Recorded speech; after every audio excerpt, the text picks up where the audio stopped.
How to insert a background drawing onto your pre-made template. First, what we're going to do is, of course, open up using File, Open, our existing template we've created. We've created a training template with our dimension styles and text styles. We're going to press Open, and that's going to open up our basic starting point, basically all of our layers and everything that we've created.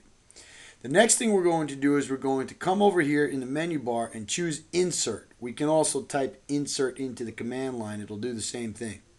We're going to say Insert, and I'm going to say Insert as a block. And I'm going to browse and go to where we've got the folder with the background we're going to use. And here we're going to use what we call a PractiCAD training background. And I'm just going to say Open. Now it's going to ask me an option here whether I'd like the insertion point to specify on screen or give it coordinates, whether or not I'd like to rescale it, and whether or not I'd like to rotate it.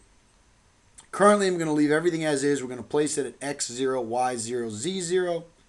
I've got the explode button checked, which means if this is a block it will break it up into individual lines. There'll be tutorials on how to use the explode.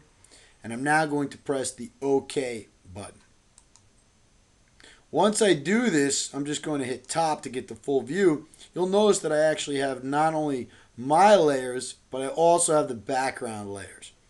At this point, all I need to do is say File and save it as, and now I can save it at whatever I'd like. We'll call this Training Template 2, and we'll hit Save.